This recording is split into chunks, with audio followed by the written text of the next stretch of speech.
petite tête. Voilà les derrière un peu du casting de Secret Story.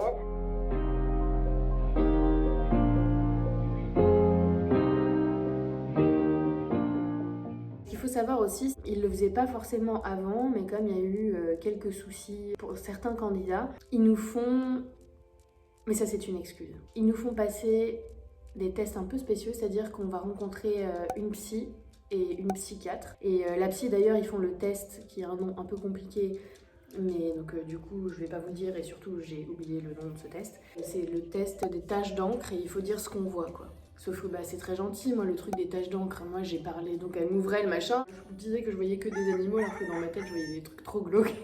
C'est un peu bullshit. Et après, par contre, la psychiatre, où là, je me suis dit, moi qui ai toujours eu peur d'être un peu tarée, ça se trouve, ils vont me dire, bah, Thénaïs, tu peux pas rentrer dans l'émission parce que t'es un peu trop fragile dans ta tête, tu vois, donc c'est un peu stressant. Et au final, on s'est trop bien entendu avec la psychiatre d'ailleurs. On a complètement parlé de toute autre chose, elle a été hyper gentille et je lui ai expliqué ce pourquoi je voulais participer à l'émission, vraiment. Mais je pense aussi, je n'ai aucune certitude, que lorsqu'on passe ces entretiens psy, c'est aussi pour cerner nos personnalités. Je pense que les psys vont remplir un petit papier en disant voilà qui sont les candidats, voilà ce que j'ai retenu, voilà quelles sont leurs forces et leurs faiblesses, et je pense qu'ils se servent de ça dans le jeu. Je n'ai aucune certitude, attention, je fais très attention à ce que je dis là, mais je pense en effet par plusieurs raisons et par plusieurs petites choses et en ayant participé à cette émission, qui se servent clairement de nos faiblesses. Et je veux dire, quand on participe à cette émission, on sait ce qu'on fait et donc on peut pas leur en vouloir. C'est soit on joue au truc et on sait qu'ils vont se servir de nous, soit on va pas faire genre t'es au courant meuf, t'y vas, tu vas participer à ce truc là. À cette émission, t'es au courant qu'ils vont se servir de toi, qu'ils vont utiliser ton image, qu'ils vont surinterpréter ou changer tes propos. Enfin voilà, tu signes le papier, tu sais où tu mets les pieds quoi, même si tu l'as pas vécu, tu t'en doutes. Donc moi je savais que voilà, c'est pour ça que j'ai été très prudente dans cette maison. Plein de choses pouvaient se retourner contre moi, donc j'ai fait très attention. Voilà les derrière un peu du casting de Secret Story. Après ces tests-là, on a aussi passé un test d'effort pour savoir si on n'a pas de problème cardiaque, etc. Si on risque pas qu'il nous arrive quelque chose d'assez dramatique pendant que ça tourne, si tu veux, en direct, parce que ça serait quand même grave. Donc tu fais un test d'effort, en fait t'es sur un vélo, tu pédales, etc. Et t'es scopé, c'est-à-dire qu'on te met tout ce qu'il faut pour savoir, pour vérifier ton rythme cardiaque, ta respiration. Donc je l'ai passé, je suis pas allée tout au bout du truc, je pense que j'étais pas à 100% au max de mes capacités, parce qu'en effet comme j'ai une santé un peu fragile et que je suis beaucoup moins sportive aujourd'hui que j'étais avant, à la fin ça se termine par une visite médicale. Donc j'avais besoin de l'accord de mon médecin. Et ce jour-là, je vais passer la fameuse visite médicale, donc qui n'est pas avec mon hépato mais avec un autre médecin. Et là, le mec commence à être limite désagréable en disant mais qu'est-ce que vous allez faire là-dedans si jamais il vous arrive un truc, en plus vous n'avez pas de plaquettes. Ce qui suppose pas avoir de plaquettes, ça veut dire que je peux saigner beaucoup. Et je lui dis ouais bon, à part si je me coupe une artère là, éventuellement bon, ça faisait 6 mois que je bossais pour rentrer dans ce truc-là. Et je me suis dit ça y est, on est presque au bout. J'avais passé toutes les étapes, ça a été un stress sans nom, je pouvais en parler à personne. Et le mec commence à me dire ah bah non, moi je pense pas que je vais valider votre truc. Donc je ressors de là et là j'avoue je pleurais. Hello darkness, my old friend. J'ai appelé une des nanas qui m'a accompagnée tout au long du casting et j'ai dit bon bah voilà, le médecin à mon avis j'ai l'impression qu'il va pas valider le truc alors que mon hépato est au courant. Tout ce travail là pour rien quoi. Et finalement le médecin me rappelle après et il me dit bon écoutez j'ai bien compris quelles étaient vos motivations. Il valide la visite médicale quoi. Et je vous jure que j'ai fait, sans mauvais jeu de mots, une descente d'organes. Et quand je vous parlais de ces hommes et femmes qu'on appelle nos nounous, qui sont nos gardes du corps et tout ça, tout ce côté où on est avec nos lunettes et nos casquettes pour être grimés, le côté d'être un peu comme un agent secret, entre guillemets. Ça, c'est un truc que j'ai vraiment bien aimé vivre parce que tu sors complètement de la personne que t'es tous les jours et là, t'endosses un espèce de rôle que tu vivras qu'une fois dans ta vie. Et ça, c'était quand même assez étrange. Je suis allée dans plein de lieux différents, j'ai découvert vraiment ce à quoi ressemblaient les studios et puis après, il y a eu les enregistrements du portrait. Alors ça, le portrait, je crois qu'il faudrait que je vous fasse une seule vidéo consacrée à ça parce que ça a été un cauchemar. En plus ils m'ont fait passer pour je sais pas quoi, enfin ça a été juste terrible et ça représentait pas du tout qui je suis. Quand j'ai vu le portrait en sortant de l'émission, je me suis dit c'est une blague, merde. Il faut que je branche mon téléphone. Attrapez la dodue. Là, tu es branché, c'est bon. Oui pardon, je disais, Ouais, je touche tout le temps mes cheveux, désolée, j'essaie d'être un peu présentable. Quand j'ai vu le portrait seulement en sortant de l'émission, je peux vous dire que j'ai été hyper déçue. Par contre, un truc super, c'est que du coup, on a enregistré, vous savez, les petits moments où les appels au vote. Les petits moments où on nous voit à l'écran, à la télé, et on tient un truc comme ça avec nos noms, genre votez 3, votez Athénaïs, blablabla. Et donc ça, c'était très marrant parce que du coup, on a été maquillés, on a été habillés. Moi, je me souviens, j'avais une petite robe en plus qui a été portée. Je sais plus qui est-ce qui l'avait portée. En fait, c'est des fringues aussi qui avaient déjà été portées dans les autres saisons, donc c'était assez drôle. Et d'ailleurs, j'en profite pour saluer et remercier tout le staff de Secret. Enfin, toute l'équipe a été ouf. Et donc là, on est habillés, maquillés, et c'est pareil, on tourne dans un espèce de studio très sombre avec une grande lumière dans la gueule, avec le ventilo dans la gueule, et on doit poser comme ça, machin. Donc c'est vrai que t'as l'impression d'être un peu une starlette, quoi. Tu découvres le milieu télévisuel et c'est toi qui vas être derrière l'écran, donc c'est très particulier comme sensation. Et c'est tout le travail aussi de pas prendre la grosse tête. Comme ils savent qu'il faut pas te perdre en route, parce que sinon ils sont dans la merde pour retrouver quelqu'un à la dernière minute, et pour faire passer toutes ces étapes cruciales avant d'intégrer l'émission, il faut qu'ils te chouchoutent un peu. Et on avait des couleurs attribuées, moi c'était jaune. Je te laisse comprendre. Jaune, foie, hépatite, jaunisse. Mais après je me suis dit mais non, Athénaïs jaune c'est le soleil. J'essaie de vraiment penser à tout, de tout vous raconter, pas omettre de détails. De toute façon vous n'hésiterez pas à venir m'en parler sur Instagram ou en commentaire et moi je vous répondrai du mieux que je peux.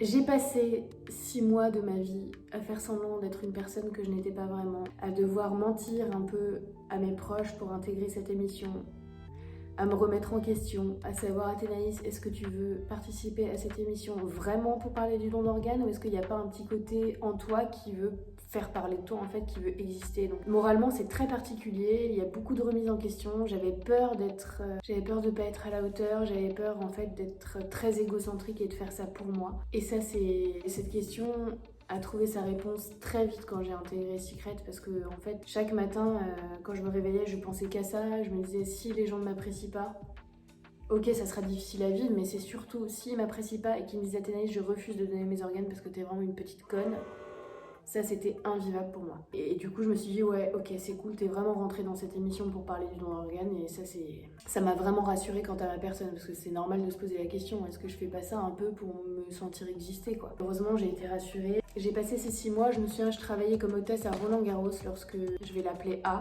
qui est une nana que j'aime énormément, m'a appelée pour me dire Eh ben ça y est meuf, y a rien qui peut t'empêcher de participer à l'émission, t'es prise, c'est parti quoi, et on valide bien le secret de t'as été transplantée 3 fois. Et là je me dis ok quel travail de dingue, ça fait quand même depuis mon adolescence, après ces greffes et même pendant les greffes où je me disais comment moi je vais pouvoir mettre ma petite pierre à l'édifice, comment moi je vais pouvoir parler du don d'organes, comment je vais pouvoir remercier les personnes qui m'ont sauvée. Donc il y en a eu 3 quand même, ça suppose aussi 3 familles, ça suppose des pères terribles parce que moi c'est des donneurs, c'est des morts cérébrales, donc c'est des gens qui ont perdu la vie véritablement et qui m'ont sauvée.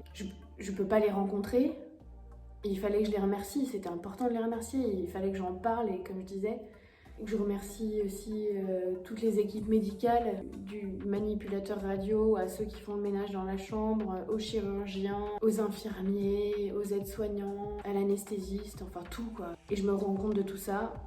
Je me souviens, je devais faire... Enfin, du coup, j'ai été émue aux larmes. Je me suis dit, ça y est, c'est parti. En même temps, j'avais très peur. En même temps, je me disais, t'es complètement folle. Et en même temps, c'était quand même quelque part un accomplissement de me dire que mon histoire était suffisamment particulière pour intégrer cette émission. Donc, j'ai continué à bosser. J'ai fait comme si de rien n'était.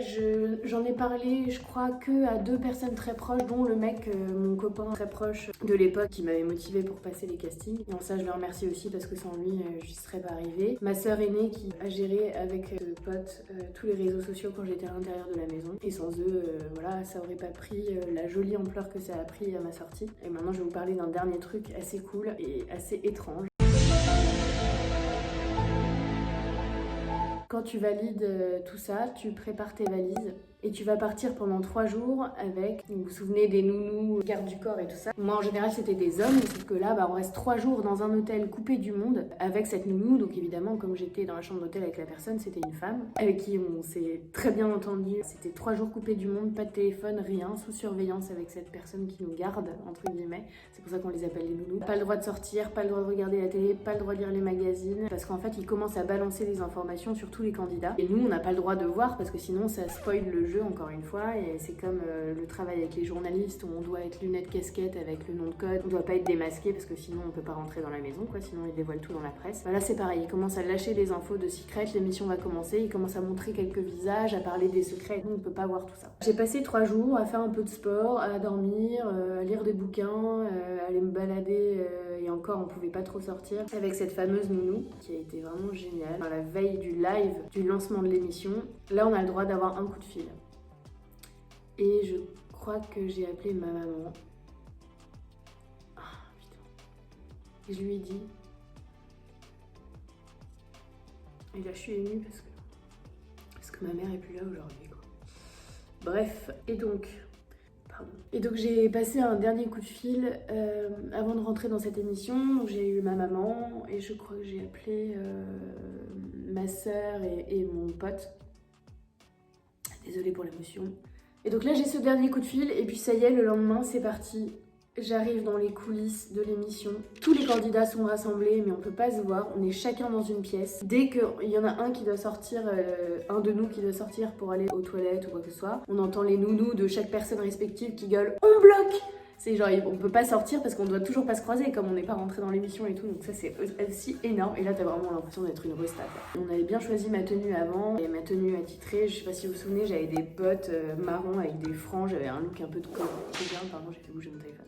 Et donc on m'avait maquillée, il y avait un mec qui était venu pour me faire une interview en me disant bon alors le Before Secret c'est comment, est-ce que t'as l'impression d'être une star, voilà, d'être tout le temps apprêtée, d'avoir toute cette équipe qui te suit, ça fait des mois que vous travaillez ensemble pour arriver jusqu'à ce jour. Et puis il y a tous ceux qui font un peu des paris sur toi en disant ouais je pense que tu vas aller loin, toi je pense... Bon, après ils osent pas trop dire tu vas pas aller loin parce que sinon du coup bah, tu rentres pas, tu te dis mais je vais être mal vue et tout, donc ça fait flipper. Ils disent tous que t'es la star, que tu vas gagner, ils te motivent comme un boxeur avant de rentrer sur le ring. Puis après on arrive derrière cette fameuse porte dans ta loge. C'est vraiment le truc de Starlet, t'as ta loge avec ta grande glace, on vient te remaquiller toutes les 5 minutes, moi ils m'ont fait un brushing bouclé, sauf que là tu vois ça c'est naturel, mais dès qu'on me fait des boucles j'ai les cheveux tellement fins que ça s'enlève tout le temps, donc je leur disais arrêtez ça sert à rien, vous pouvez me maquiller si vous voulez mais de toute façon je vais tellement stresser que je vais suer, donc le maquillage il coulait, c'était juste l'enfer. Et après ils me faisaient des bouclettes et 2 secondes après j'avais les cheveux tout plats, ils étaient désespérés et ils me disaient tous non mais Athénaïs, à chaque fois on a réussi à coiffer les candidats, genre tes cheveux vont pas nous résister, et à chaque fois ils revenaient 10 minutes après, j'avais les cheveux tout plats, ils étaient dégoûtés. C'était une expérience complètement dingue. Dernière chose, la première personne que j'ai rencontrée avant d'intégrer la maison, c'était pour tourner, enfin d'ailleurs ça c'est un truc qui m'a dégoûtée, dans les saisons précédentes, les candidats arrivaient sur le plateau et voyaient le public avant d'intégrer la maison. Et nous on s'est fait, excusez-moi le terme,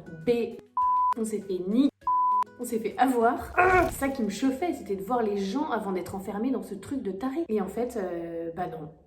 Ils ont tourné le truc. Ils ont fait un espèce de montage vidéo débile. On arrivait sur une plateforme et tout ça. Et donc on n'a pas vu le public avant de rentrer dans la maison. Et donc on a tourné ça. Et là j'ai rencontré le premier candidat pour la première fois. Ça y est, c'était Damien. Un mec que j'adore et qu'on a très peu vu malheureusement. Mais je peux vous assurer qu'il nous a fait marrer toute la semaine. Il restait qu'une semaine. Et ça a été notre coup de cœur à tous. On profite de cette vidéo là pour aussi parler de lui parce qu'il vaut le détour. C'est vraiment un super gars. Et là c'était parti. On a filmé ça. On devait faire semblant de saluer la foule et tout ça parce que c'était une espèce de projection qu'on allait mettre dans le studio là où il y a le public et en fait bah voilà on n'a pas vu le public quoi. J'ai toujours du mal à réaliser que j'ai participé à cette émission. Je suis très reconnaissante quand même, je tiens à le dire parce qu'on est toujours là à se taper sur le coin de la gueule les uns les autres en disant ouais c'est de la merde machin. Je suis très reconnaissante de tout ce que j'ai vécu. Je suis très reconnaissante de la gentillesse du staff avant, un peu moins après parce que c'est vrai qu'on se rend compte qu'on a été très utilisés, mais on sait ce pourquoi on y va. On est tous, je pense, conscient et en lisant les papiers et en apposant notre signature de ce qu'on fait, de ce qui peut se passer, de tout ce qui peut se retourner contre nous. C'est à nous de faire l'effort d'être intelligent et de jouer à ce jeu en se respectant et en essayant de ne pas dire des horreurs les uns sur les autres, c'est aussi ça. Après ça dépend comment on a envie d'exister.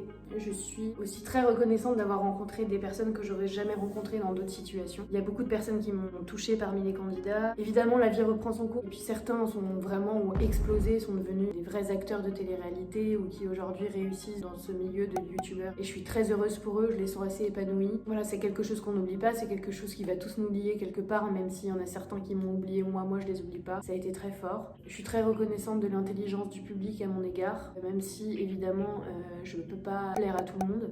C'est le cas de tous, je crois. Mais je me suis donné beaucoup de mal.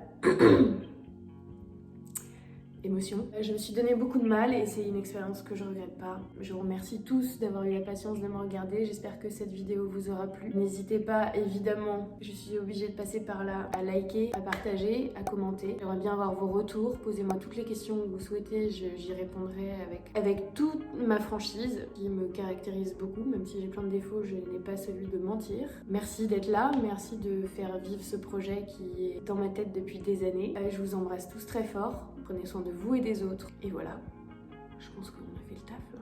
Je t'embrasse, petit être. Take care. Bonjour, petit être. La classe. Ok, c'est parti, c'est parti, c'est parti. Bon, alors, bonjour, petit être, et bienvenue dans les yeux d'athée. Très bien. Ça, il n'y a pas ce qu'il faut, mais bon, c'est pas grave. Si j'ai eu l'occasion d'écrire à ce sujet,